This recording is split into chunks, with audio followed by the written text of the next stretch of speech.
welcome back to another episode of Say What. It's harvest people, so let's talk areas we grow crops. And no, I didn't slip up and leave out the word time. Harvest was what us English speakers used to call autumn. Apparently it has its roots in an old Proto-Germanic word that a handful of other Germanic-rooted languages developed their own similar-sounding variations. At any rate, with the introductions of new words for the season, the word harvest became more specialized in meaning over time, till we get our common understanding of it today, which is the gathering of ripened crops. And from where do we gather these ripened crops from? Mainly from fields, orchards, vineyards, patches, and gardens. Alright, let's start with one of the best known areas of growing crops, the field. So what is a field? A field is a large, relatively flat, open expanse of ground, and typically these have traits that make them ideal for agricultural purposes. Reflecting on size, at the other end of the spectrum we have a patch. You know, like a berry patch or a pumpkin patch? Most of us are familiar with patch as a scrap of material used for making repair. So how did we end up using it to describe small scraps of land dedicated to specific crops? I couldn't find much about the origin of the word patch, just that it claims to be lost.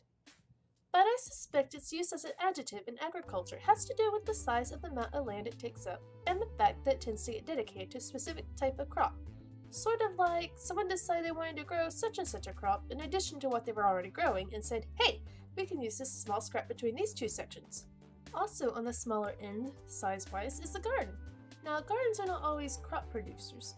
Sometimes they're more ornamental.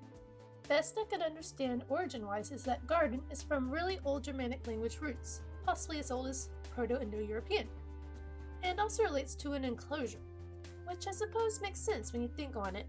Most people close off their yards and vegetable gardens. At any rate, in Old English, the word used to be gird or geared. I'm not really sure how I should be pronouncing this word, but it's spelled G-E-A-R-D. That A-R-D looks familiar, no? Orchard and vineyard both end in the same three letters, which makes sense considering they both evolved from words that use that Old English word. So an orchard is a bit of land dedicated to crop trees.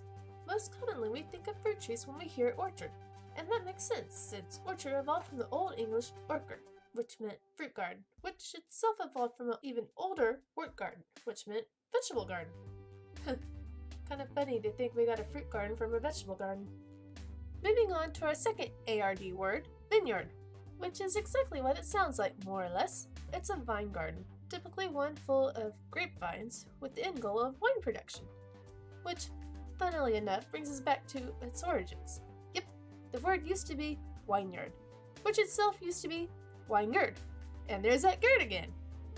Which, in my personal opinion, gird must have meant something to the effect of garden and yard, and I think I did establish that the origins do say garden. Well, that's it for this episode. Bye, and please don't be afraid to leave a comment below.